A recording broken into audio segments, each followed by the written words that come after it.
Hello friends, कैसे हैं आप लोग? आइए बहुत अच्छे होंगे और क्लासेस को एंजॉय कर रहे होंगे। हम लोग देख रहे हैं एनसीईआरटी से एक क्लास जिसमें हम लोग पढ़ रहे हैं आधुनिक भारत का इतिहास और सारी घटनाएं बिल्कुल क्रम से चल रही हैं। अगर आप लोग पहले क्लास से क्लास को देख रहे हैं तो आप लोगों को सारी चीज़ें बिल्कुल कहानी की तरह समझ में आ रही होंगी कि कैसे अंग्रेज जो है व्यापारी के रूप में आए और कैसे कैसे करके उन्होंने सभी क्षेत्रों को प्रभावित किया। कैसे हमारा यहाँ का जो उद्योग है, व्यापार है, जो जनजातियाँ हैं, जो घुमक्कड़ लोग हैं, जो नवाब हैं, जो जमींदार हैं, जो राजा हैं, कैसे प्रभावित हो रहे हैं उनकी गतिविधियों की वजह से और कैसे वो हमारे यहाँ के हर वर्ग का शोषण कर रहे हैं। किस किस तरह की समस्याओं का हमें सामना करना पड़ रहा है, किस तरह से हमारा जो समृद्ध इतिहास है, हमारा जो समृद्ध उद्योग है, हमारा जो समृद्ध परंपरा है, वो अंग्रेजों के आने से प्रभावित हो रही है। सारी चीज़ें आप लोग क्रम से पढ़ रहे हैं।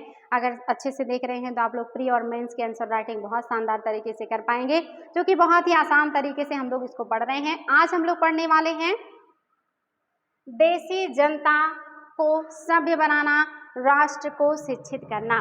देसी जनता को सभ्य बनाने का प्रयास करेंगे ये और राष्ट्र को शिक्षित करने का प्रयास करेंगे। सब कुछ बर्बाद कर दिया है अभी तक के क्लास में, आपने देखा कुछ भी नहीं छोड़ा इन्होंने। अब ये हमें सभ्य बनाएंगे और हमें पढ़ाएंगे, क्योंकि हमारे अंदर तो सभ्यता है ही नहीं और ना ही हम पढ़ना लिखना जानते हैं। ये तो हमें अंग्रेजी आके पढ़ाएंगे, ये कह रहे हैं। चलिए देख लेते हैं हमें क्या पढ़ाने वाले हैं ये और किस तरह की सभ्यता ये हमें सिखाएंगे। चलिए देखते हैं क्या खास बातें हैं।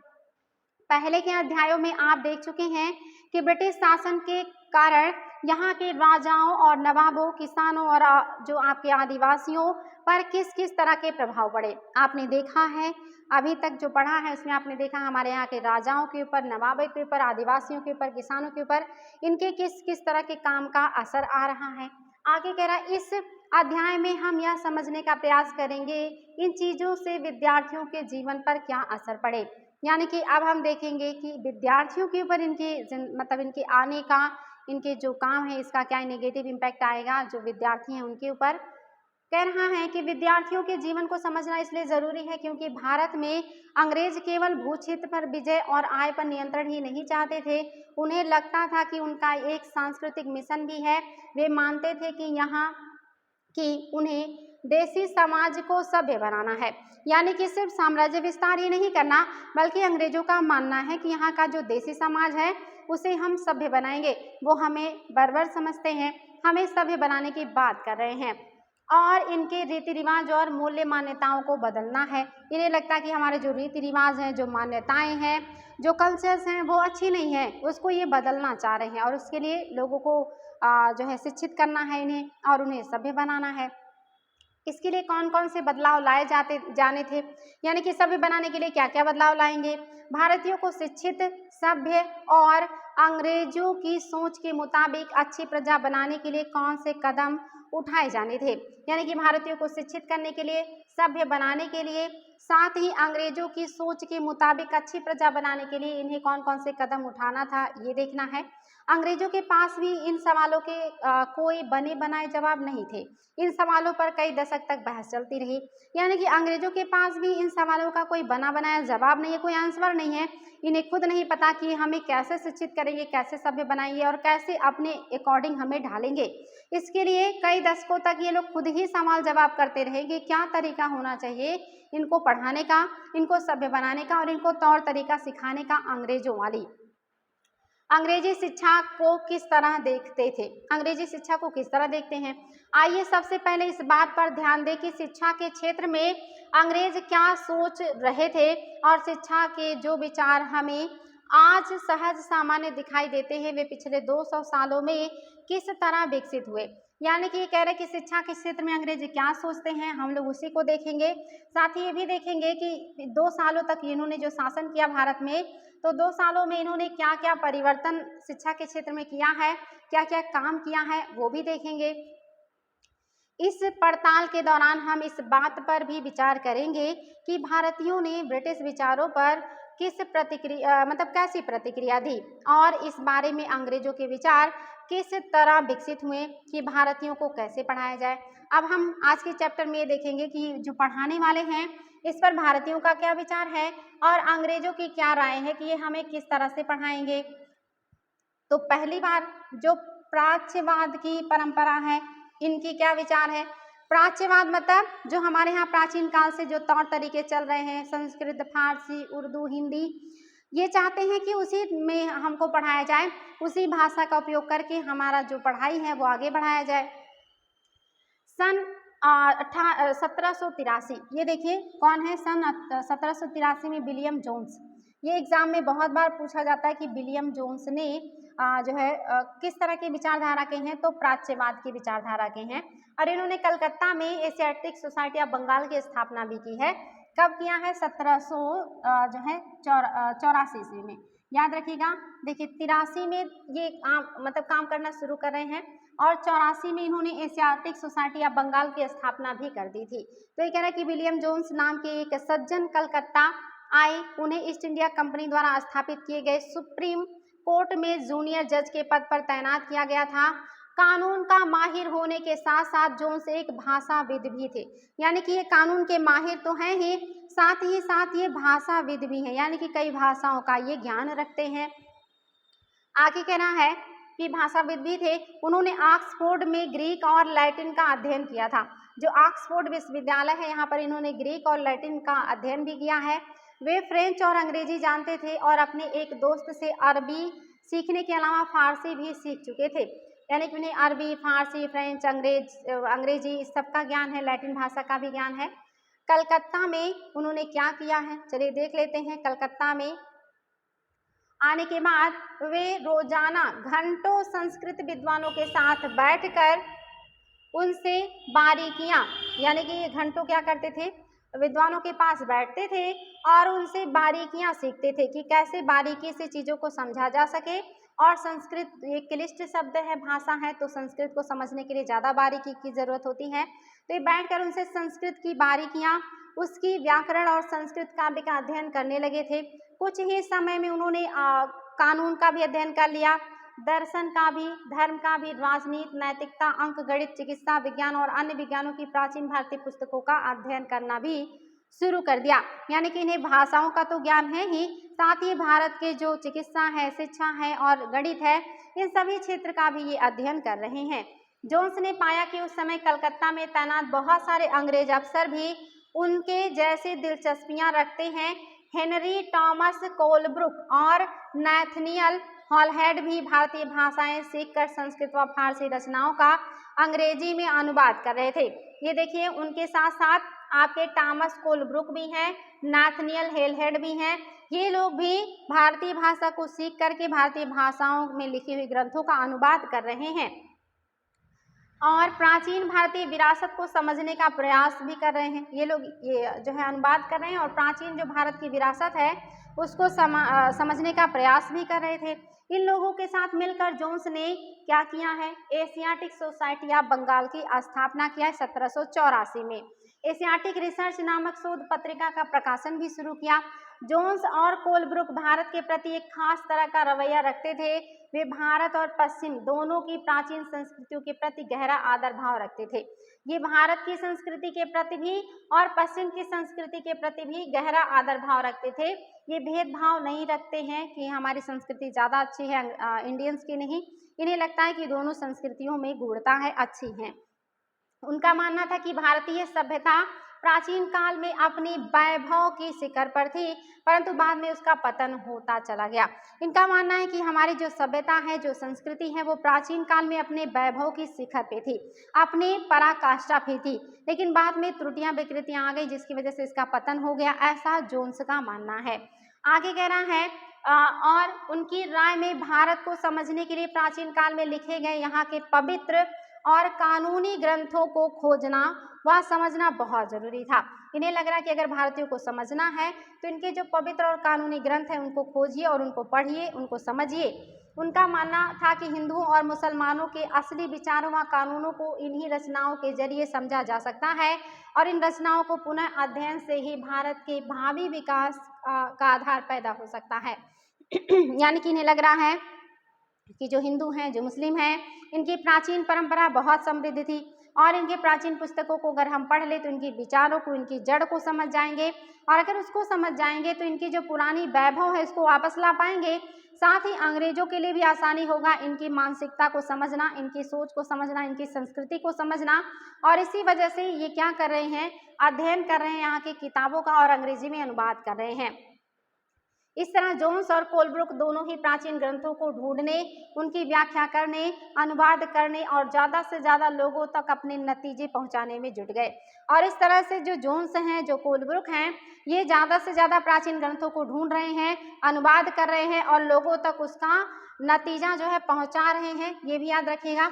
जैसे आता है कि अभिज्ञान शाकुंतलम का जो अंग्रेजी में अनुवाद है किसने किया था, तो अभिज्ञान शाकुंतलम का अंग्रेजी में जो अनुवाद है ये किसने किया है, बहुत बार आया है, ये जोन्स महोदय ने किया है। एग्जाम में कई बार आया है, किसने किया है, विलियम जोन्स ने किया है। ये भी आता है कि भागवत गीता, आपका जो भगवत गीता है, भगवत गीता, और साथ ही एक और ग्रंथ है हितोपदेश, हितोपदेश, दो ग्रंथ हैं, हितोपदेश और भगवत गीता। इन दोनों का जो अनुवाद है अंग्रेजी में किसने किया है, विल्किंस ने किया है, विल्किंस ने किया है। याद रखिएगा किसने किया है, विल्किंस ने किया है। नाम याद रखिएगा, बहुत ही इंपॉर्टेंट है, एग्जाम में पूछा गया, मैं फिर से लिख दे रही हूँ, विल्किंस ने किया है, विल्किंस। ये अंग्रेजी में अनुवाद करें भगवत गीता और हितोपदेश का। इसके अलावा आपका जो मनुस्मृति है, अ कोड ऑफ जंतुलाह के नाम से उसका भी अंग्रेजी में अनुवाद हुआ। ये क्वेश्चन आता है कि जो आपका मनुस्मृति है इसको अनुवाद किस नाम से किया गया है, तो अ कोड ऑफ जंतुलाह के नाम से किया गया है। तो ये लोग देखिए ढूंढ रहे हैं, जुटा रहे हैं, उसका अनुवाद कर रहे हैं और लोगों को उसके बारे में बता रहे हैं। उन्हें विश्वास था कि यह परियोजना न केवल अंग्रेजों को भारतीय संस्कृति से सीखने में मदद देगी, बल्कि भारतीयों को भी अपनी विरासत को दोबारा अपनाने और अतीत के लुप्त वैभव को समझने में मदद देगी। इस प्रक्रिया में अंग्रेज भारतीय संस्कृति के अभिभावक और मालिक दोनों की भूमिका निभा रहे हैं। यानी कि ये लोग यहाँ पे अभिभावक भी हो गए और मालिक भी हो गए, और ये चाह रहे हैं कि जो भारतीय अपनी संस्कृति की वैभव को भूल चुके हैं, इनको बताया जाए कि आपकी प्राचीन संस्कृति कितनी समृद्ध थी, ताकि ये उसको दोबारा से एक्सेप्ट कर सकें, और साथ ही अंग्रेज भी समझ पाए कि इनकी भारतीयों की संस्कृति कैसी है, सभ्यता कैसी है, सोच कैसी है, इनका आधार कैसा है। और अगर समझ पाएंगे तो भारतीयों पर शासन करना आसान होगा, भारतीयों को समझना आसान होगा। इन सभी को ध्यान में रखते हुए ऐसा कर रहे हैं। इन प्रयासों और विचारों से प्रभावित होकर कंपनी के बहुत सारे अधिकारियों ने दलील दी कि अंग्रेजों को पश्चिमी ज्ञान के बजाय भारतीय ज्ञान को ही प्रोत्साहन देना चाहिए। इससे बहुत सारे लोग प्रभावित हुए और उन्होंने कहा कि भारतीयों को अंग्रेजी शिक्षा के बजाय भारतीय शिक्षा ही देनी चाहिए, भारतीय दर्शन का, भारतीय साहित्य का ही ज्ञान देना चाहिए, क्योंकि ये बहुत ही ज़्यादा समृद्ध है। आगे वे चाहते थे कि प्राचीन भारतीय ग्रंथों के अध्ययन को प्रोत्साहित करने और संस्कृत व फारसी साहित्य के काव्य पढ़ने के लिए संस्थाओं की स्थापना की जाए। इन अधिकारियों का ये भी मानना था कि हिंदू और मुसलमानों को वही पढ़ाया जाना चाहिए जिससे वे पहले ही परिचित हैं। ये मानते हैं कि भारतीय जो हिंदू हैं, जो मुसलमान हैं, इनको वही चीज़ें पढ़ाई जानी चाहिए जिससे वो पहले से परिचित हैं, और इन्हें अपनी समृद्ध संस्कृति और अपनी सभ्यता का भी ज्ञान होना चाहिए। अंग्रेजों को भी पता होना चाहिए कि क्या है भारतीयों की संस्कृति, सभ्यता और गूढ़ता। आगे इन अफसरों की राय में केवल तभी अंग्रेज देसी जनता का दिल जीत सकते हैं, केवल तभी अजनबी शासक अपनी प्रजा से आदर की उम्मीद कर सकते हैं, जब उनको उनके विषयों में ज्ञान देंगे, उनको उनके विषय के बारे में बताएंगे, तभी यहाँ के लोगों का विश्वास, इनका दिल अंग्रेज जीत पाएंगे, ऐसा लगता है जो प्राच्यवादी हैं। इस बात को ध्यान में रखते हुए ये एग्जाम में कई बार आया है, 1781 में अरबी, फारसी, इस्लामिक कानूनों के अध्ययन को बढ़ावा देने के लिए कलकत्ता में एक मदरसा खोला गया। कलकत्ता में एक मदरसा खोला गया है, एग्जाम में कई बार आया है। कब? 1781 में। टाइम पीरियड ये है आपका वारेन हेस्टिंग का, वेरी वेरी इंपॉर्टेंट, याद रखिएगा। कलकत्ता में मदरसा की स्थापना 1781 वारेन हेस्टिंग के टाइम पीरियड में खोला गया है।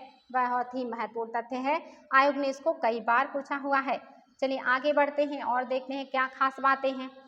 इस तस्वीर से पता चलता है कि भारत में ब्रिटिश सत्ता के बारे में प्राच्यवादी किस तरह सोचते थे। यहाँ आप देख सकते हैं कि सबसे ऊपर हेस्टिंग की भव्य प्रतिमा है जो प्राच्यवादियों के भारी समर्थक हैं। देखिए जो वारेन हेस्टिंग है, कोलब्रुक हैं, जोन्स हैं, ये सारे लोग और हॉल हेड, ये सब प्राच्यवादी हैं। सभी लोग प्राचीन चीजों का समर्थन करते हैं। ये क्वेश्चन पीसीएस में भी आया है कि वारेन हेस्टिंग प्राच्यवादी थे या पाश्चात्यवादी, तो प्राच्यवादी हैं। देख लीजिए प्राच्यवादी किस तरह सोचते हैं। यहाँ आप देख सकते हैं कि सबसे ऊपर हेस्टिंग की भव्य प्रतिमा है जो प्राच्यवादियों के भारी समर्थक हैं।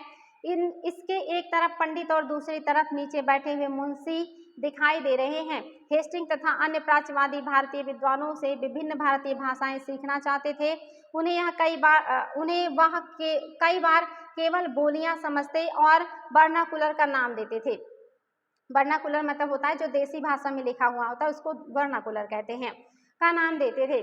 स्थानीय रीति रिवाजों और कानूनों के बारे में जानना चाहते थे और प्राचीन ग्रंथों के अनुवाद और व्याख्या में मदद चाहते थे। हेस्टिंग ने पहल करके कलकत्ता मदरसे की स्थापना की और उसका विश्वास था कि यहाँ के प्राचीन रीति रिवाज और यहाँ की ज्ञान संपदा ही भारत में ब्रिटिश शासन के आधार होने चाहिए। यानी कि हेस्टिंग चाहते हैं कि यहाँ की जो प्राचीन विषय वस्तु है, प्राचीन जो ज्ञान है, वही यहाँ के लोगों का ज्ञान का आधार होना चाहिए और उसी के बल पर कंपनी अपने साम्राज्य की स्थापना कर सकती है, अपने साम्राज्य का नींव मजबूत कर सकती है।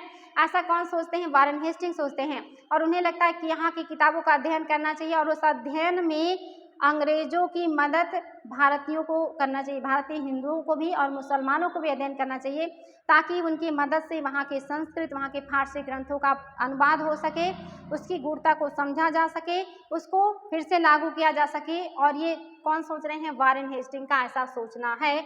यानी कि प्राच्यवादियों के बहुत ही बड़े समर्थक हैं आपके वारेन हेस्टिंग। चलिए आगे बढ़ते हैं। 1791, देखिए बहुत ही महत्वपूर्ण तथ्य, 1791 में क्या हुआ है इसको ध्यान दीजिएगा, वेरी वेरी इंपॉर्टेंट पॉइंट। 1791 में बनारस में हिंदू कॉलेज की स्थापना हुआ। ये एग्जाम में कई बार आया, हिंदू कॉलेज की स्थापना बनारस में कब हुआ है? तो ये हुआ है 1791 ईस्वी में। 1791 ईस्वी में जो है बनारस में हिंदू कॉलेज की स्थापना हुई ताकि वहाँ प्राचीन संस्कृत ग्रंथों की शिक्षा दी जा सके और देश का शासन चलाने में मदद मिले। परंतु कंपनी के सभी अफसर इन विचारों से सहमत नहीं थे। इनमें से बहुत सारे प्राच्यवादियों के कटु आलोचक हैं, लेकिन कंपनी के सारे अफसर भी नहीं समर्थक हैं प्राच्यवादियों के। बहुत सारे तो इसकी कटु आलोचना करते हैं कि ये गलत है, प्राच्यवादी सही नहीं कह रहे हैं, प्राच्यवादी विचारधारा नहीं होनी चाहिए।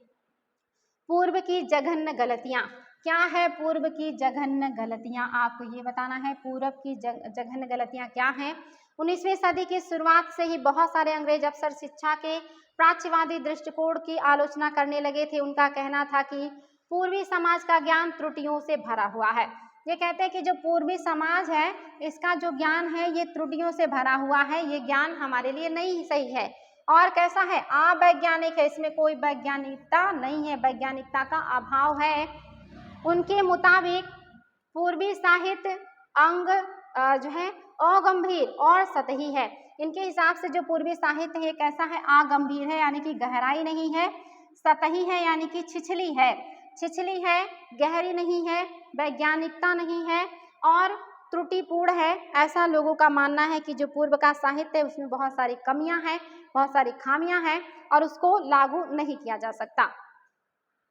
इसलिए उन्होंने दलील दी कि अंग्रेजों को अरबी और संस्कृत भाषा व साहित्य के अध्ययन को बढ़ावा देने पर इतना खर्च नहीं करना चाहिए। इसलिए इनको लग रहा कि अंग्रेजों को अरबी पर, संस्कृत भाषा पर, इन साहित्यों पर अध्ययन के लिए ज़्यादा बढ़ावा नहीं देना चाहिए, ज़्यादा खर्चा नहीं करना चाहिए क्योंकि ये अवैज्ञानिक है, सतही है, गहरी नहीं है और त्रुटियों से भरी हुई है। इस पर खर्चा करने का कोई फायदा नहीं है। बहुत सारे लोगों का ऐसा भी मानना है। प्राच्यवादियों पर हमला करने वालों में जेम्स मिल प्रमुख हैं। प्राच्यवादियों के जो खिलाफ हैं यानी कि पाश्चात्यवादी हैं वो हैं मेन जेम्स मिल हैं। उनका विश्वास था कि अंग्रेजों को देसी जनता को खुश करने और उसका दिल जीतने के लिए जनता की इच्छा के हिसाब से या उसकी भावनाओं को ध्यान में रखते हुए शिक्षा नहीं देनी चाहिए। उनकी राय में शिक्षा के जरिए उपयोगी और व्यावसायिक चीज़ों का ज्ञान दिया जाना चाहिए। इसलिए भारतीयों को पूर्वी समाजों के काव्य और धार्मिक साहित्य के बजाय ये पढ़ाया जाना चाहिए कि पश्चिम में किस तरह के वैज्ञानिक और तकनीकी सफलताएं हासिल कर ली हैं। जो जेम्स मिल है ये सबसे कट्टर विरोधी हैं प्राच्यवादियों के। ये पाश्चात्यवादी यानी कि पश्चिमी जो ज्ञान है उसको लेना, पूर्वी ज्ञान का या पूरब की जगह न गलत, यानी कि पूरब में हम हैं, यानी कि आप जीरो देशांतर के अगर पूरब में देखेंगे तो भारत है। इसलिए कह रहे हैं कि पूरब का जो ज्ञान है वो सतही है, गहरा नहीं है, अवैज्ञानिक है और त्रुटियों से भरा है।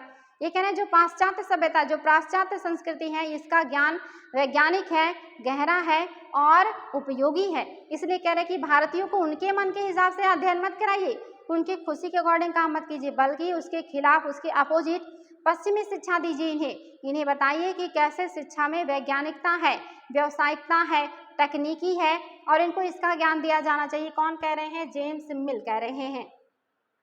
1830 के दशक तक प्राच्यवादियों का विरोध और तीखा हो गया था। थॉमस बेबिंगटन मैकाले इन आलोचकों में सबसे मुखर और प्रभावशाली विचारक हैं। देखिए, थॉमस बेबिंगटन मैकाले, इनका नाम तो आप सबने सुना होगा। सबसे मुखर अंग्रेजी शिक्षा के फेवर करने वाले ये व्यक्ति हैं। सबसे ज्यादा इन्होंने आलोचना किया है प्राच्यवादियों का। वह भारत में मतलब वह भारत को क्या मानते हैं? असभ्य देश मानते हैं। कह रहे हैं यहाँ पे सभ्यता नहीं है, असभ्य देश है, जिसे सभ्यता का पाठ पढ़ाना जरूरी है। मैकाले के मुताबिक पूर्वी ज्ञान की कोई भी शाखा इंग्लैंड के ज्ञान के कहीं आगे पीछे टिकती नहीं है। इनको लग रहा है इंग्लैंड का ज्ञान सर्वश्रेष्ठ है और भारतीयों का ज्ञान कहीं भी अंग्रेजी ज्ञान के सामने टिकता नहीं है, और इसलिए ये घोर आलोचना करते हैं हमारे यहाँ के ज्ञान का, हमारे यहाँ के ग्रंथों का, हमारे यहाँ की संस्कृति का। कह रहे इंग्लैंड की प्रगति के समक्ष नहीं है, मतलब भारत की एक भी जो है पुस्तक अंग्रेजों के ज्ञान के सामने नहीं टिकता। मैकाले का कहना था कि एक अच्छे यूरोपीय पुस्तकालय का केवल एक खाना ही भारत और अरब के समूचे देसी साहित्य के बराबर है। देखिए, ये स्टेटमेंट एग्जाम में कई बार पूछा जाता है कि ये कथन किसका है कि जो अंग्रेजों की लाइब्रेरी के मतलब जो अलमारी होती है, अलमारी का जो एक कक्ष होता है उसमें रखे हुए ज्ञान के बराबर भी नहीं है पूरी की पूरी अरेबियन और भारतीय संस्कृति का ज्ञान। इतना इन्होंने तुच्छ, इतना हल्का, इतना मतलब जो है छिछला ज्ञान हमारे यहाँ के दर्शन का, हमारे यहाँ के ज्ञान को बताया और इतना मजाक उड़ाया इन्होंने। उनका तर्क था कि भारत में ब्रिटिश सरकार को प्राच्यवादी ज्ञान पर सरकारी पैसा बर्बाद नहीं करना चाहिए, क्योंकि इससे कोई फायदा होने वाला नहीं है। गहन ऊर्जा और आवेशपूर्ण मैकाले ने अंग्रेजी भाषा सिखाने की जरूरत पर जोर दिया। उनका मानना था कि अंग्रेजी के ज्ञान से भारतीयों को दुनिया की श्रेष्ठतम साहित्य कृतियों को पढ़ने का मौका मिलेगा। यहाँ के लोग पश्चिमी ज्ञान और दर्शन के क्षेत्र में क्या कर पाएंगे? पश्चिमी ज्ञान और दर्शन के क्षेत्र से यहाँ के लोग अवगत हो पाएंगे, जान पाएंगे। ऐसा किसका मानना है? मैकाले का मानना है कि यहाँ के लोगों को अंग्रेजी में देना चाहिए शिक्षा, ताकि लोग पश्चिमी शिक्षा जगत के जो साहित्य हैं, जो ज्ञान है, उससे परिचित हो सके। ऐसा मैकाले का मानना है। आगे कह रहा है हुए विकास से अवगत हो पाएंगे। इस प्रकार उनका कहना था कि अंग्रेजी पढ़ना लोगों को सभ्य बनाने, उनकी रुचियों, मूल्यों और संस्कृतियों को बदलने का रास्ता हो सकता है। इनको लग रहा है कि अगर अंग्रेजी पढ़ाएंगे तो लोग सभ्य बनेंगे और क्या होगा? उनकी रुचियां बदलेंगी, वो हमारे जो है चीज़ों से प्रभावित होंगे, हमारे वस्त्रों से, हमारे मूल्यों से प्रभावित होंगे, हमारी संस्कृतियों से प्रभावित होंगे और इनका मूल्य, इनकी संस्कृति, इनकी सोच, इनका विचार सब कुछ बदल जाएगा। ये कहते हैं कि अगर मैं कुछ दिन भारत में रह गया तो यहाँ के जो लोग हैं ऊपर से तो भारतीय दिखेंगे, लेकिन ये अंदर से पूरी तरह से अंग्रेज हो जाएंगे। ये भी कहते हैं कि अगर मैं भारत में रह गया तो यहाँ एक भी मूर्ति पूजक नहीं दिखेगा। इनका मानना है कि इनका अगर अंग्रेजी पढ़ा देंगे तो इनकी सोच बदल जाएगी, इनकी मानसिकता बदल जाएगी, इनका पसंद नापसंद सब कुछ यूरोपीय तरीके का हो जाएगा और जो हमारे लिए बड़ी जीत होगी। मैकाले के मिनट्स, जिसको विवरण भी कहा गया, के आधार पर 1835, ये डेट याद रखिएगा, 1835 का शिक्षा अधिनियम पारित किया गया, जिसको मैकाले मिनट भी कहा गया, मैकाले विवरण भी कहा गया, मैकाले संस्मरण भी कहा गया। ये फैसला लिया गया कि अंग्रेजी की उच्च शिक्षा का माध्यम बनाया जाए। इन्होंने कहा कि अंग्रेजी ही क्या हो, उच्च शिक्षा का माध्यम हो, और कलकत्ता मदरसे तथा बनारस संस्कृत कॉलेज जैसे प्राच्यवादी संस्थानों को प्रोत्साहन ना दिया जाए। ये कह रहे हैं कि कलकत्ता का जो मदरसा है जहाँ पे फारसी उर्दू पढ़ाया जाता है, बनारस का जो संस्कृत कॉलेज है, इन सबको प्रोत्साहन ना देके उच्च शिक्षा में अंग्रेजी शिक्षा को लागू किया जाए। इन संस्थानों को अपने आप संरक्षण का शिकार होते अपने आप क्षरण का शिकार होते जा रहे अंधकार के मंदिरों की संज्ञा दी। कहा कि ये जो शिक्षा संस्थान है ये अपने आप टूट रहे हैं, समाप्त हो रहे हैं, और अंधकार के मंदिर हैं, ये ज्ञान नहीं दे रहे बल्कि लोगों को अंधकार में ले जा रहे हैं, एक दिन अपने आप टूट जाएंगे। अब स्कूलों के लिए भी अंग्रेजी पाठ्य पुस्तकें छपने लगी। अब स्कूलों के लिए क्या होंगी, अंग्रेजी पाठ्य पुस्तकें छपने लगी। व्यवसाय के लिए शिक्षा। 1854 में ईस्ट इंडिया कंपनी के लंदन स्थित कोर्ट ऑफ डायरेक्टर ने भारतीय गवर्नर जनरल को शिक्षा के विषय में एक नोट भेजा। कंपनी नियंत्रक मंडल के अध्यक्ष चार्ल्स वुड के नाम से जारी किए गए इस संदेश को वुड की नीति या वुड का घोषणा पत्र या वुड डिस्पैच के नाम से जाना गया। उस समय डलहौजी का टाइम पीरियड है, 1854 में लॉर्ड डलहौजी हैं। भारत में रेलवे चल चुका है, डाक तार की व्यवस्था शुरू हो चुकी है, अंग्रेजी शिक्षा का विकास हो, इसलिए वुड डिस्पैच भेजे गए हैं अंग्रेजी शिक्षा के लिए। इस दस्तावेज को भारत में लागू किए जाने वाली शिक्षा नीति की रूपरेखा स्पष्ट करते हुए एक बार फिर दोहराया गया कि प्राच्यवादी ज्ञान के स्थान पर यूरोपीय शिक्षा को अपनाने से कितने व्यावसायिक लाभ प्राप्त होंगे। ये कह रहे हैं कि अगर यूरोपीय शिक्षा को अपनाएंगे तो व्यावसायिक लाभ होगा। ये कौन कह रहे हैं, वुड डिस्पैच। इनको शिक्षा का मैग्ना कार्टा भी कहा जाता है। वुड डिस्पैच को शिक्षा का मैग्ना कार्टा कहा जाता है। मैग्ना कार्टा का मतलब होता है महाअधिकार पत्र। महाधिकार पत्र कहा जाता है मैग्ना कार्टा को, ये चीज याद रखिएगा, वेरी वेरी इंपॉर्टेंट तथ्य है।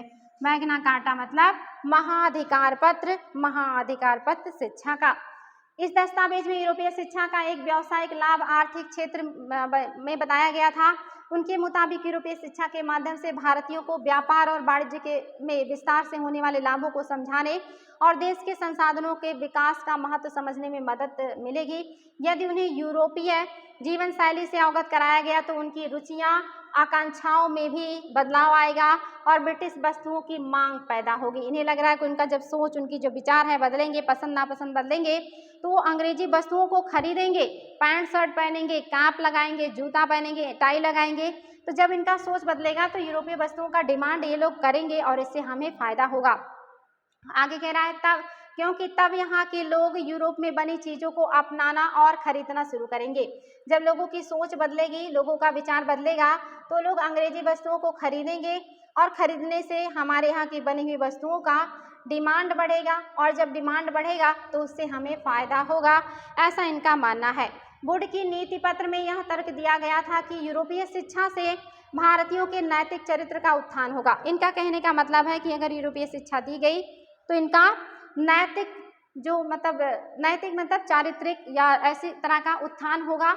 इससे वे ज़्यादा सत्यवादी और ईमानदार बन जाएंगे और फलस्वरूप कंपनी के पास भरोसेमंद कर्मचारी की कमी नहीं रहेगी। ये कह रहे हैं अंग्रेजी शिक्षा दिया जाएगा तो ये लोग चारित्रिक रूप से अच्छे होंगे, ईमानदार होंगे और इससे अंग्रेजी कंपनी को बहुत आसानी से काम करने वाले लोग भी मिल जाएंगे जो कंपनी के लिए काम करेंगे ईमानदारी पूर्वक। दस्तावेज के मुताबिक पूरब का साहित्य न केवल भयानक त्रुटियों से भरा पड़ा था बल्कि यह लोगों में ना तो काम के प्रति दायित्व और समर्पण का भाव पैदा कर सकता है और ना ही शासन के लिए आवश्यक पूर्णता पैदा कर सकता है। यानी कि कह रहे हैं कि ये बहुत ही पूरब का जो ज्ञान है ये अच्छा नहीं है और ये कंपनी को कहीं से भी फायदा नहीं पहुंचाएगा। इस पर पैसा खर्चा करना पैसे की बर्बादी मात्र है और अगर अंग्रेजी शिक्षा देते हैं तो हमें कई फायदे होंगे। आगे देखिए, 1854 के नीति पत्र के बाद अंग्रेजों ने कई अहम कदम उठाए। सरकारी शिक्षा विभागों का गठन किया गया ताकि शिक्षा संबंधी सभी मामलों पर सरकार का नियंत्रण स्थापित किया जा सके। विश्वविद्यालय शिक्षा की व्यवस्था विकसित करने के लिए भी कदम उठाए गए। यहाँ पे आप देख रहे हैं विश्वविद्यालय शिक्षा का विकास हो, इसके लिए भी कदम उठाए जा रहे हैं। 1857, ये देखिए काफी महत्वपूर्ण है। 1857 जब मेरठ और दिल्ली में सिपाही विद्रोह कर रहे थे उस समय और एक घटना घटित हो रही थी जो बेहद इंपॉर्टेंट है। कलकत्ता, मद्रास और बम्बई में विश्वविद्यालयों का निर्माण किया जा रहा था। एग्जाम में कई बार आया है कि 1857 की क्रांति के समय विश्वविद्यालय की स्थापना कहाँ पे किया गया है, तो कलकत्ता में किया गया है, मद्रास और बम्बई में किया गया है। विश्वविद्यालय की स्थापना जब 1857 की क्रांति का टाइम पीरियड है। वेरी वेरी इंपॉर्टेंट तथ्य, ये नेट में भी आया है और पीसीएस में भी ये क्वेश्चन आए हैं, तो आपको ये पता होना चाहिए। स्कूली शिक्षा प्रणाली में परिवर्तन के प्रयास भी किए गए। जो स्कूली शिक्षा प्रणाली है इसमें क्या परिवर्तन होना चाहिए, इसके लिए भी काम किया गया है। गतिविधियां यहाँ पे दिया है कि बुक डिस्पैच के बारे में, जो कुछ खास नहीं है। चलिए आगे देखते हैं। तो ये 3 जगह का नाम याद रखिएगा आप लोग, बहुत ही महत्वपूर्ण है। नेक्स्ट आपका जो पॉइंट्स है वो है आपके नैतिक शिक्षा की मांग। नैतिक शिक्षा की मांग क्या है? 19वीं सदी में भारत में सक्रिय ईसाई प्रचारकों ने व्यवहारिक शिक्षा के पक्ष में दिए जा रहे तर्कों का घोर विरोध किया। प्रचारकों का मानना था कि शिक्षा का उद्देश्य लोगों के नैतिक चरित्र में सुधार लाना होता है और नैतिकता उत्थान केवल ईसाई शिक्षा के जरिए हो सकता है। इनका कहना है कि शिक्षा का मतलब है लोगों की नैतिकता में सुधार लाना, उनके चरित्र में सुधार लाना, और ये नैतिकता और चरित्र में सुधार केवल अंग्रेजी शिक्षा से हो सकता है, भारतीय शिक्षा के माध्यम से ये संभव नहीं है। ऐसा कौन कह रहे हैं? ईसाई मिशनरियां कह रही हैं।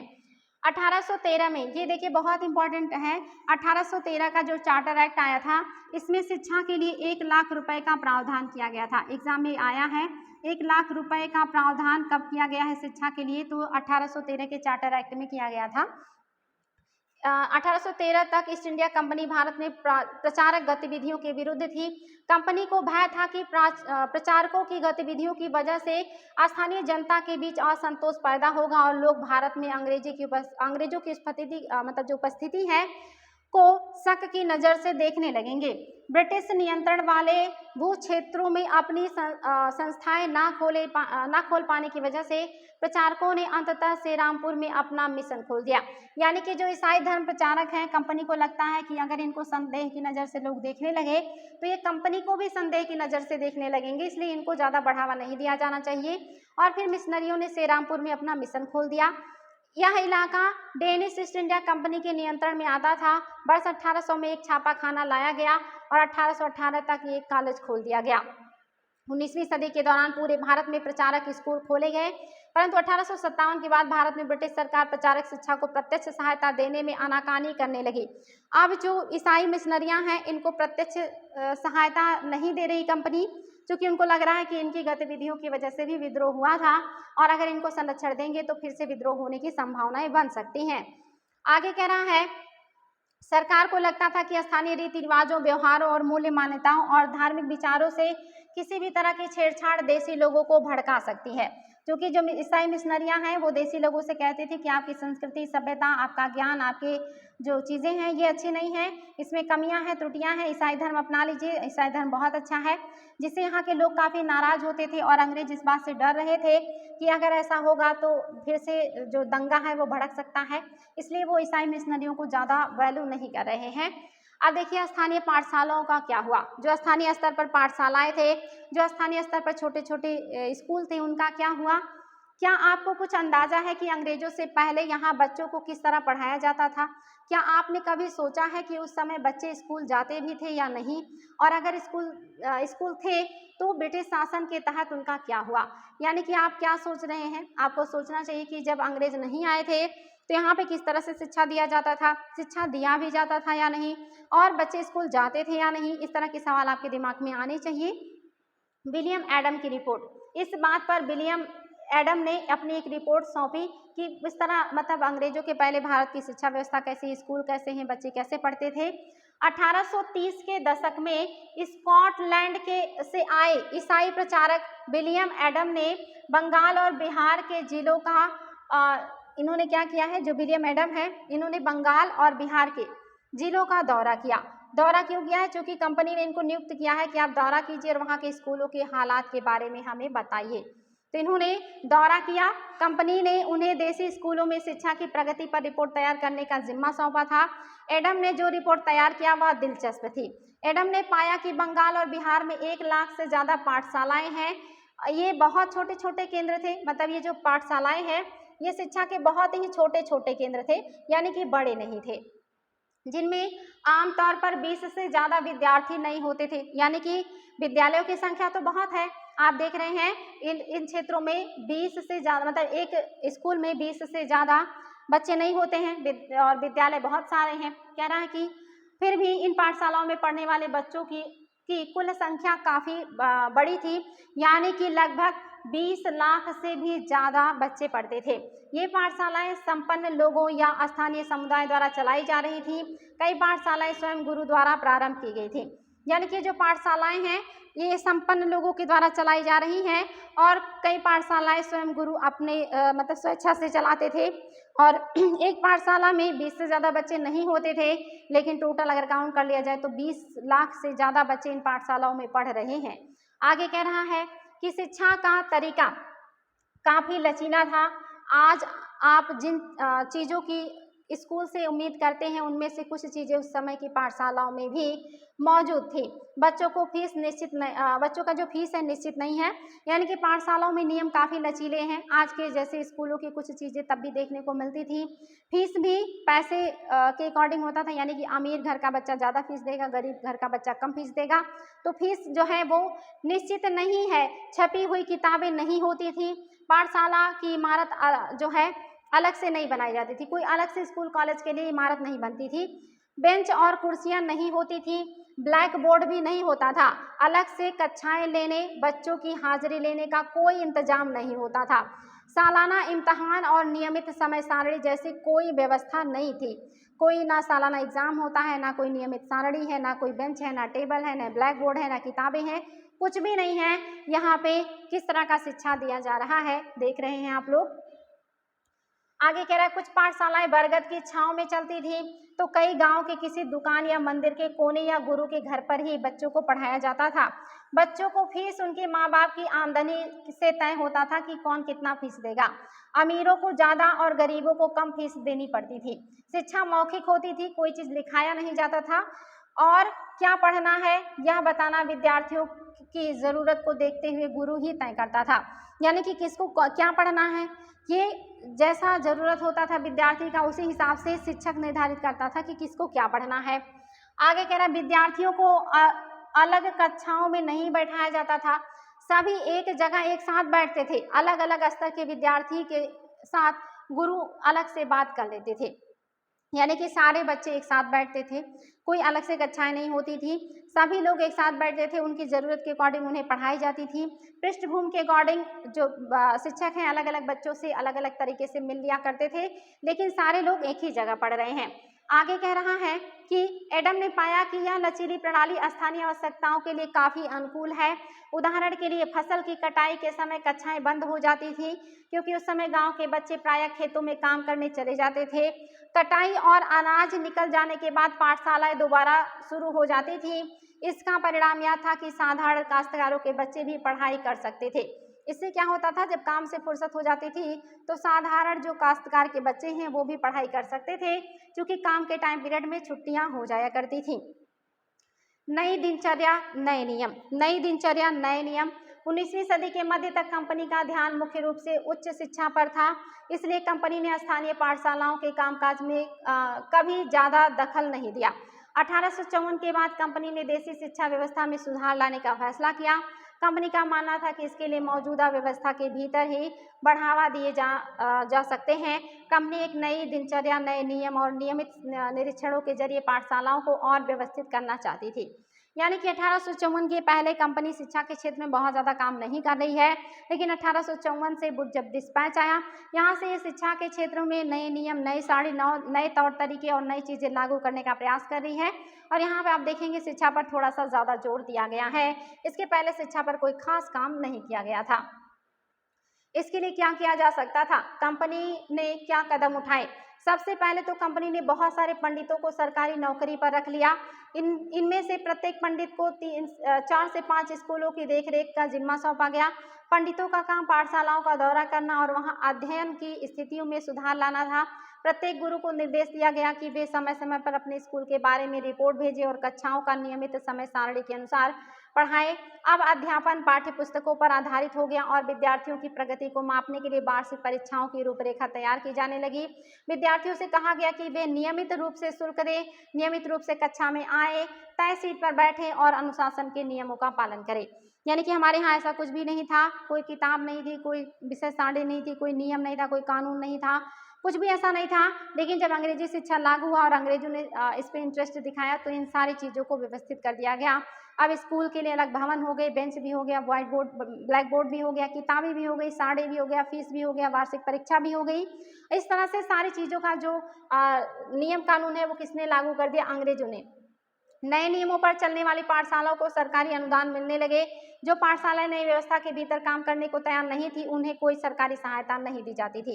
जो स्कूल अंग्रेजों के हिसाब से चल रही हैं उनको सरकारी अनुदान मिल रहा है, जो पुराने तौर तरीकों से चलाई जा रही है उनको कोई अनुदान नहीं मिल रहा है। आगे कह रहा है कि उन्हें सरकारी सहायता नहीं जो है दिया जाता था।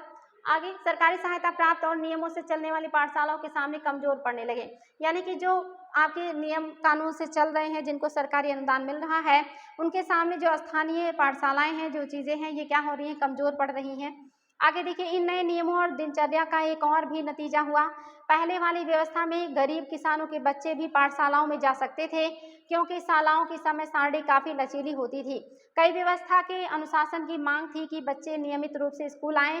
मतलब जो नई व्यवस्था है इसमें हो गया कि बच्चे नियमित रूप से स्कूल आएँ, जिससे जो खेत का काम करने का टाइम पीरियड होता था उस समय जो गरीब बच्चे थे वो स्कूल नहीं आ पाते थे।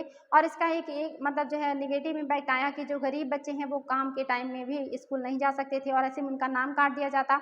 यानी कि वो लोगों को अब पढ़ने में समस्या होने लगी, चूंकि यहाँ पे नियम बना दिया गया, नई व्यवस्था में सारी चीज़ें बदल दी गई। आगे कहना है बच्चे नियमित रूप से स्कूल आए। अब कटाई के मौसम में भी बच्चों को स्कूल में आना जरूरी था, जबकि उस समय गरीब घरों के बच्चे खेत में काम करने जाया करते थे।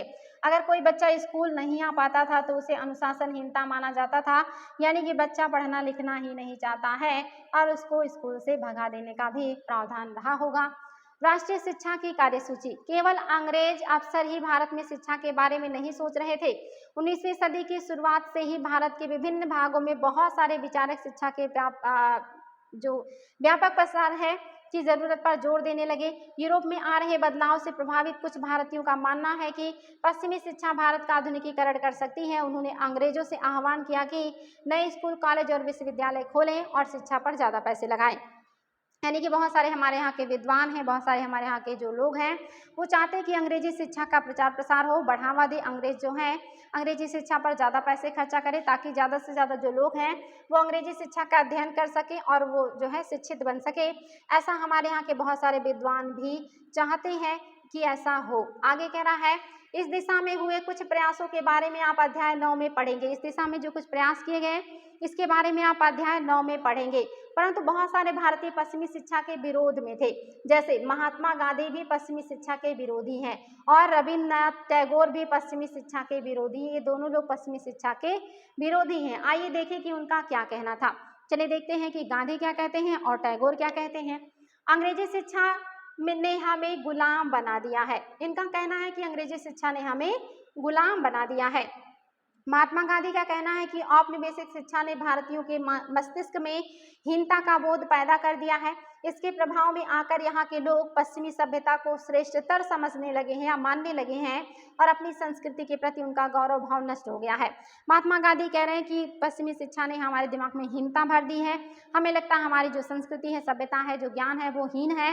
अंग्रेजों की संस्कृति, सभ्यता और ज्ञान जो है वो श्रेष्ठ है, जिसकी वजह से लोगों के दिमाग में हीनता की भावना आ गई है और अपनी संस्कृति के प्रति उनका गौरव भाव नष्ट हो गया है। महात्मा गांधी का कहना है कि इस शिक्षा में विष भरा है। महात्मा गांधी कहते हैं कि अंग्रेजी शिक्षा में विष भरा हुआ है, विष भरा है, यह पापपूर्ण है, इसमें भारतीयों को दास बना दिया। यानी कि कह रहे हैं कि ये विष से भरा है, पापपूर्ण है और इसने भारतीयों को दास बना दिया है। जो अंग्रेजी शिक्षा है इसने भारतीयों पर प्रभाव डाला है। उनके मुताबिक पश्चिम से अभिभूत, पश्चिम से आने वाली हर चीज की प्रशंसा करने वाले इन संस्थाओं में पढ़ने वाले भारतीय ब्रिटिश शासन को पसंद करने लगे थे। उनको लग रहा है कि पश्चिमी शिक्षा का, पश्चिमी चीज़ों का जो यहाँ पे शिक्षा दिया जा रहा है, प्रशंसा किया जा रहा है कि पश्चिम की सभ्यता अच्छी है, पश्चिम की संस्कृति अच्छी है, पश्चिम का सोच अच्छा है, पश्चिम की वस्तुएं अच्छी हैं। जहाँ स्कूलों में पढ़ पढ़ के भारतीयों का दिमाग भी वैसे ही हो जा रहा है अंग्रेजों के जैसे, और इन्हें लगने लगा है कि वाकई में अंग्रेजों की संस्कृति, सभ्यता, सोच, तौर तरीके बहुत अच्छे हैं और हमारी जो चीज़ें हैं वो बहुत ही खराब हैं, पिछड़ी हुई हैं, ऐसा महात्मा गांधी को लग रहा है।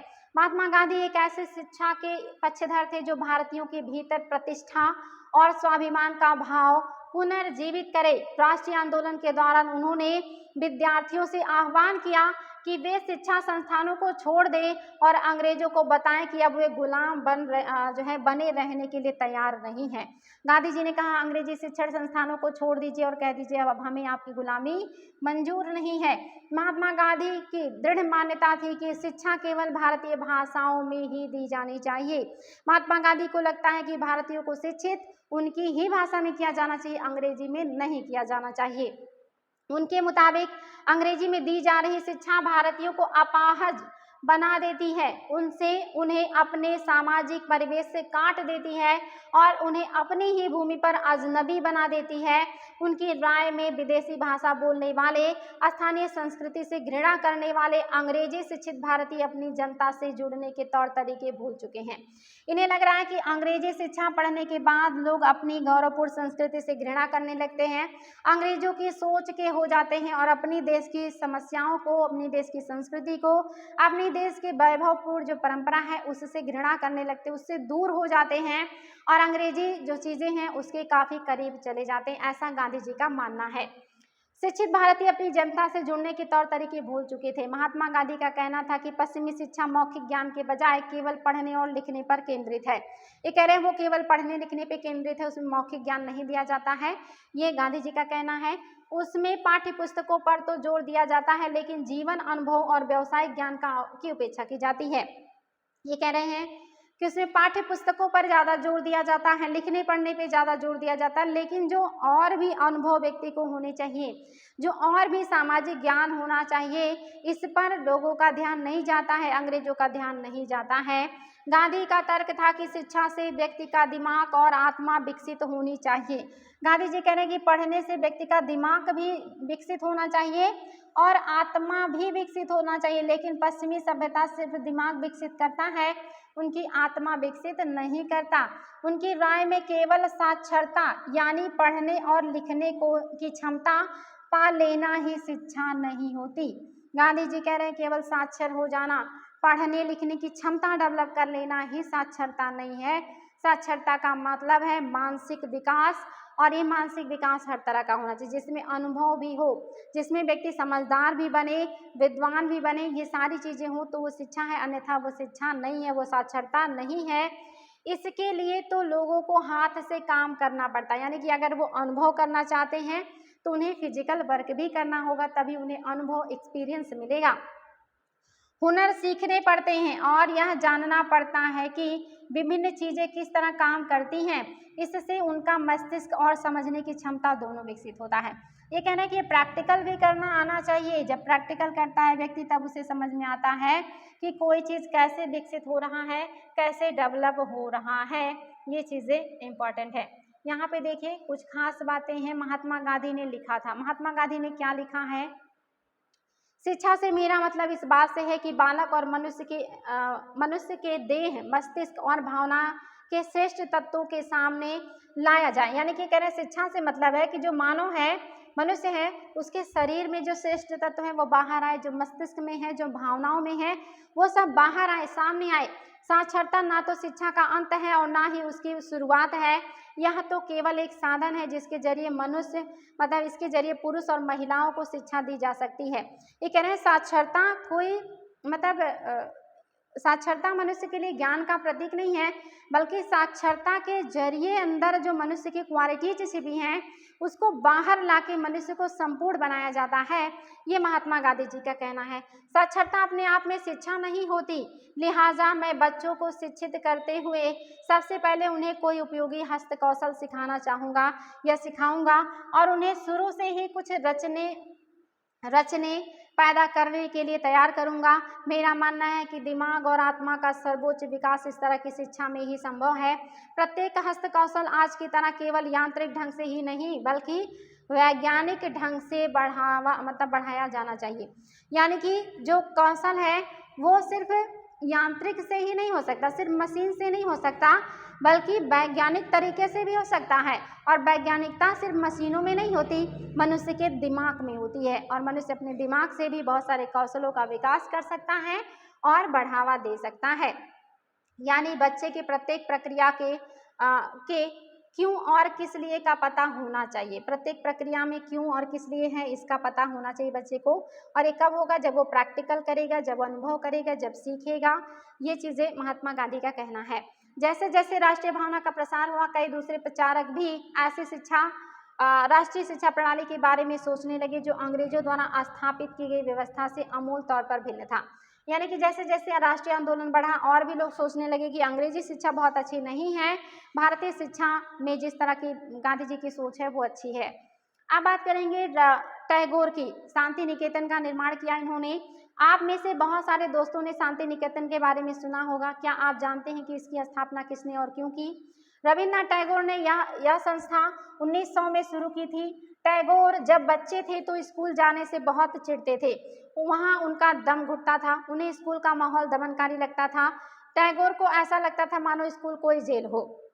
यानी कि जब टैगोर छोटे थे स्कूल जाने से बहुत चिढ़ते थे, उनको वहाँ के माहौल में घुटन महसूस होती थी और उन्हें लगता था कि स्कूल में नहीं, जैसे किसी जेल में आ गए हैं। और वो किस तरह की शिक्षा चाहते हैं तो ये चीज़ें भी देख लीजिए। आगे कह रहे हैं दम घुटता था और उन्हें दमनकारी लगता था, जेल हो जैसे, क्योंकि वहाँ बच्चे मनचाहा कभी नहीं कर पाते थे। जब दूसरे बच्चे शिक्षक को सुन रहे होते थे, टैगोर का दिमाग कहीं और भटक रहा होता था। उन्हें वहाँ बहुत बाध्यता में रहना होता था, ये चीज़ें उन्हें अच्छी नहीं लगती थी। और जब शिक्षक की बात बच्चे सुनते थे, उस समय वो दिमाग उनका कहीं और भटक रहा होता था, चूँकि उस माहौल में उन्हें अच्छा महसूस नहीं होता था, अच्छा नहीं लगता था। कलकत्ता के अपने स्कूल जीवन के अनुभव के शिक्षा के बारे में टैगोर के विचारों को काफ़ी प्रभावित किया।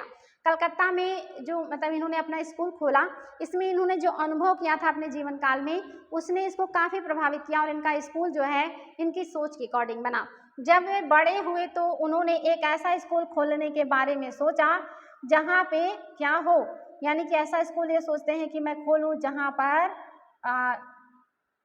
जहाँ पर इनके अकॉर्डिंग जैसा ये बचपन में चाहते थे स्कूल बिल्कुल वैसा हो, ऐसा टैगोर का मानना है।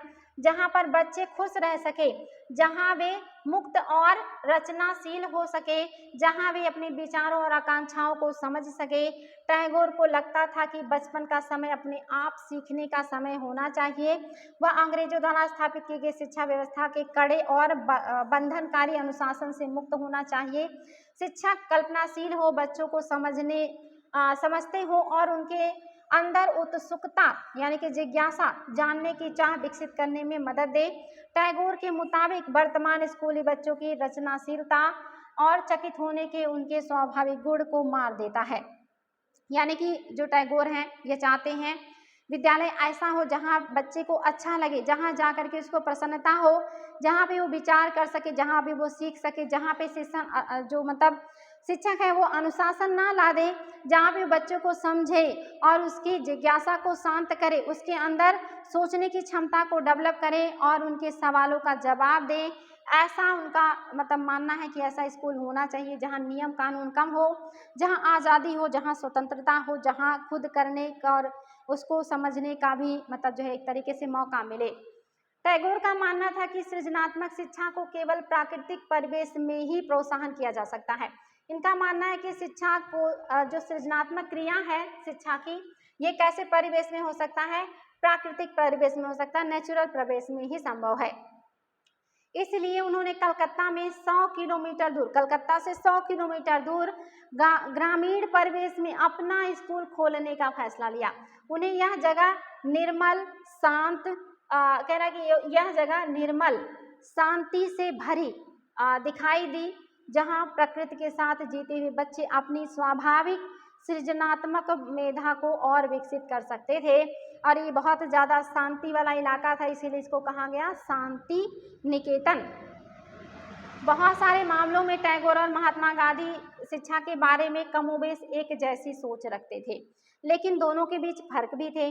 गांधी पश्चिमी सभ्यता और मशीनी व प्रौद्योगिकी की उपासना के कट्टर आलोचक थे। ये कहते हैं पश्चिमी संस्कृति और जो उद्योग धंधों की उपासना है ये नहीं होनी चाहिए। टैगोर आधुनिक पश्चिमी सभ्यता और भारतीय परंपरा के श्रेष्ठ तत्वों का सम्मिश्रण चाहते हैं। टैगोर कहते हैं कि नई नई चीजों को भी अपनाया जाए, भारत की जो प्राचीन परंपरा है वो भी रहे, नई चीजें भी हो और दोनों का मिश्रण हो और ये आगे बढ़े। गांधी जी का मानना है कि हमारे जो पुराने तौर तरीके हैं उसमें वैज्ञानिकता ला करके हम उसी को और बेहतर कर सकते हैं, हमें मशीन की जरूरत नहीं है क्योंकि हमारे पास जनसंख्या बहुत ज्यादा है। आगे कह रहा है कि सम्मिश्रण चाहते हैं। उन्होंने शांति निकेतन में कला, संगीत, नृत्य के साथ साथ विज्ञान और प्रौद्योगिकी की शिक्षा पर भी जोर दिया। यानी कि यहाँ पे कला, संगीत, नृत्य और वैज्ञानिक जो शिक्षे होते हैं, जो प्रौद्योगिकी होता है, इसका शिक्षा भी दिया जा रहा है। आप देखेंगे इनके शांति निकेतन में जो मणिपुरी डांस है इसको बहुत ज़्यादा संरक्षण दिया गया था। टैगोर मणिपुरी डांस को बहुत ज़्यादा पसंद करते थे, तो ये चीज़ें भी याद रखिएगा। इस प्रकार बहुत सारे लोग इस बारे में सोचने लगे कि एक राष्ट्रीय शिक्षा प्रणाली की रूपरेखा क्या होनी चाहिए। कुछ लोग अंग्रेजों द्वारा स्थापित की गई व्यवस्था में परिवर्तन चाहते थे। उनका मानना था कि इसी व्यवस्था को इस तरह फैलाया जाए कि उसमें ज़्यादा से ज़्यादा लोगों को पढ़ने के मौके मिले। इसके विपरीत बहुत सारे लोग ऐसे भी थे, एक वैज्ञानिक मतलब एक वैकल्पिक व्यवस्था चाहते थे ताकि लोगों को सच्चे अर्थों में राष्ट्रीय संस्कृति की शिक्षा दी जा सके। कौन तय करे कि सच्चे अर्थों में राष्ट्रीयता क्या है, एवं राष्ट्रीय शिक्षा की बहस स्वतंत्रता के बाद भी जारी रही। यानी कि बहुत सारे लोग चाहते हैं कि जैसे गांधी सोच रहे हैं, टैगोर सोच रहे हैं कि राष्ट्रीय शिक्षा हो, राष्ट्रीय तौर तरीके हो, राष्ट्रीय ज्ञान का वहाँ पे विकास हो, लेकिन राष्ट्रीय शिक्षा हो कैसा, राष्ट्रीय शिक्षा में कौन सी चीजें होनी चाहिए, उसकी रूपरेखा कैसी हो, ये भी एक विचारणीय प्रश्न था। और इस प्रश्न पर जो विचार है ये आज़ादी के बाद तक चलती रही। और वो जो गांधी जी का और टैगोर जी का सोचना था, ऐसी कोई भी पद्धति हमारे शिक्षा में अभी तक लागू नहीं हो पाई और हमारी शिक्षा अब तो ना अंग्रेजों के जैसी रही और ना भारतीय रही, दोनों का मिक्सअप हो गया, जिसकी वजह से ना तो अब ये रोजगार परक है और ना ही अब लोगों को यहाँ पे कोई मानसिक शारीरिक विकास होता है। सिर्फ शिक्षा के नाम पे शिक्षा चल रही है, ना तो व्यक्ति को व्यवसाय ही मिल रहा है, ना तो कोई नैतिक और चारित्रिक उत्थान ही हो रहा है। हमारे यहाँ की शिक्षा व्यवस्था आज इतनी ज़्यादा खराब हो चुकी है। अंग्रेजों की शिक्षा में व्यवसायिक चीज़ों पे ज़्यादा ध्यान दिया जा रहा था, भारतीय शिक्षा में नैतिक उत्थान पे ज़्यादा ध्यान दिया जा रहा था। लेकिन अगर दोनों को मिला दिया जाए तो व्यवसायिक और नैतिक उत्थान दोनों हो सकते हैं।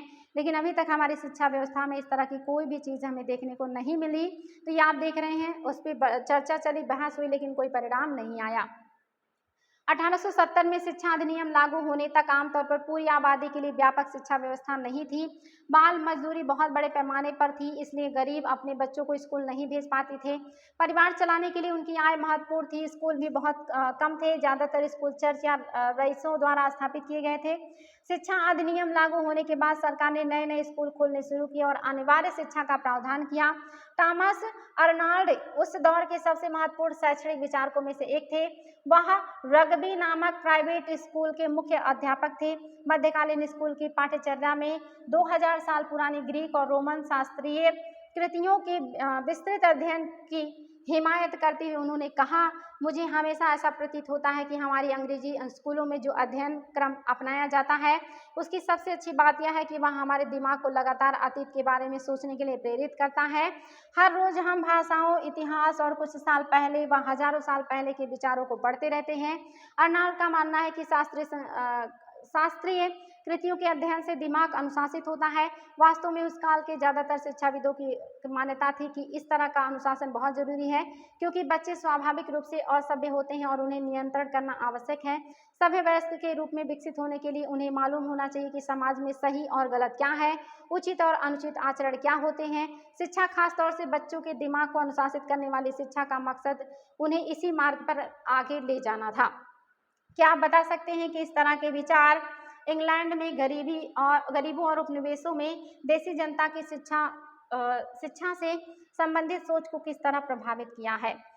चलिए, ये आज आपने देखा था शिक्षा के बारे में बहुत सारी बातें आपने देखी, जिसमें आपने देखा कि 1835 में आपका आया है मैकाले मिनट 1854 में आपने देखा कि आपका आया है वुड का घोषणा पत्र, जिसको कहा गया था वुड डिस्पैच। फिर आपने देखा कि 1882 में आया था आपका हंटर आयोग, जो कि प्राथमिक शिक्षा के लिए आया था हंटर आयोग। और ये हंटर आयोग जो है ये किसके समय में आया है? हंटर आयोग आया था रिपन के टाइम पीरियड में। इसके बाद आपने देखा मतलब आपको पता हो कि विश्वविद्यालय अधिनियम आया है। विश्वविद्यालय जो अधिनियम आया इस पर भी ध्यान दीजिएगा, ये 1904 में आया था और ये कर्जन का टाइम पीरियड था। इसके बाद 1917 में सैडलर आयोग आया था शिक्षा पर। सैडलर आयोग आया है शिक्षा पर, याद रखिएगा सैडलर आयोग 1917 में आया है। 1929 में आपका हार्टोग आएगा। हार्टोग जो है ये भी शिक्षा पर आया था, याद रखिएगा एग्जाम में पूछा जाता है। और आपका 1937 में वर्धा लाया गया, वर्धा शिक्षा अधिनियम। वर्धा शिक्षा अधिनियम जो है ये गांधी जी के द्वारा लाया गया था, याद रखिएगा। उसके बाद आपका 1944 में जो शिक्षा आयोग बना था वो था सार्जेंट शिक्षा आयोग। सार्जेंट शिक्षा आयोग बना था, सार्जेंट शिक्षा आयोग। और इसके बाद आप देखेंगे 1951-53 में आपका राधा कृष्णन आयोग आया था। इस तरह से ये शिक्षा का विकास है। 1935 में मैकाले से शुरू हुआ, 54 में उड आए, 82 में हंटर आयोग आया, 1904 में विश्वविद्यालय अधिनियम आया, सैडलर आयोग आया 17 में, और 29 में हार्टोग आया। और आप देखेंगे 37 में वर्धा, और फिर आपका सार्जेंट, और फिर आपका आया था राधा कृष्णन आयोग। इस तरह से आपने इसको देख लीजिएगा शिक्षा का विकास कैसे हुआ, कब कब कौन सा आयोग जो है लाया गया है। चलिए हम लोग देखेंगे आज क्या किससे मैच करेगा। विलियम जोन्स ये कैसे हैं? अंग्रेजी शिक्षा को प्रोत्साहन देना, प्राचीन संस्कृति का सम्मान, गुरु, प्राकृतिक परिवेश और अंग्रेजी शिक्षा। तो ये प्राचीन संस्कृति को सम्मान देने की बात करते हैं। रविन्द्रनाथ टैगोर कहते हैं प्राकृतिक परिवेश में ही शिक्षा हो सकता है। मैकाले कहते हैं अंग्रेजी शिक्षा को प्रोत्साहन दिया जाना चाहिए। महात्मा गांधी अंग्रेजी शिक्षा के विरोधी थे। पाठशालाओं में शिक्षा गुरुओं के द्वारा दिया जाता था। ये सारी चीजें आपने क्लास में पढ़ी हैं। क्लास काफी महत्वपूर्ण है। कैसे कैसे भारत में शिक्षा का विकास हुआ, प्राच्यवादी क्या कहते थे, पाश्चात्यवादी क्या कहते थे, कौन कौन थे जो प्राच्यवादी हैं, कौन है जो पाश्चात्यवादी हैं, गांधी जी का, टैगोर का शिक्षा पद्धति कैसा था, शिक्षा का विकास कैसे हुआ, अंग्रेजों ने शिक्षा क्यों लागू की, इससे क्या उनको फायदे थे, क्या दिमाग था, सारी चीजें आपने पढ़ी हैं। जेम्स मिल, आपको बताना सही गलत, जेम्स मिल प्राच्यवादियों के घोर आलोचक थे। तो आप देखिए जो जेम्स मिल है ये प्राच्यवादियों के घोर आलोचक नहीं है। हाँ ये बिल्कुल सही है, ये प्राच्यवादियों के घोर आलोचक है, क्योंकि ये क्या है, पाश्चात्यवादी है, इसलिए ये बात सही है। 1854 के शिक्षा संबंधी डिस्पैच में इस बात पर जोर दिया गया कि भारत में उच्च शिक्षा का माध्यम अंग्रेजी होना चाहिए। ये सही है, उच्च शिक्षा का माध्यम अंग्रेजी हो, बाकी निम्न जो शिक्षा है, प्राथमिक शिक्षा है, माध्यमिक शिक्षा है, स्थानीय भाषा में हो, सही है। महात्मा गांधी मानते थे कि साक्षरता पढ़ना ही शिक्षा का सबसे महत्वपूर्ण उद्देश्य नहीं, साक्षरता बढ़ाना शिक्षा का उद्देश्य नहीं है, बल्कि क्या होगा, साक्षरता का मतलब मानसिक, शारीरिक, हर तरह का विकास, चारित्रिक उत्थान, सब कुछ होना चाहिए, ऐसा गांधी जी का मानना है। रविन्द्रनाथ टैगोर को लगता था कि बच्चों को सख्त अनुशासन में होना चाहिए, नहीं, इन्हें अनुशासन नहीं बल्कि चाहते हैं प्राकृतिक परिवेश में हो, जहाँ पे वो सोच सके, विचार कर सके, गलतियाँ कर सके, सीख सके, जहाँ उन्हें डर ना हो, जहाँ कोई बाउंडेशन ना हो, ऐसा इनका मानना है। आज के क्वेश्चन का उत्तर लिखिएगा, बहुत ही शानदार प्रश्न है और आप लोगों का पढ़ा हुआ रिवीजन होगा, क्योंकि आपने बहुत अच्छे से सारी चीज़ों को पढ़ा है।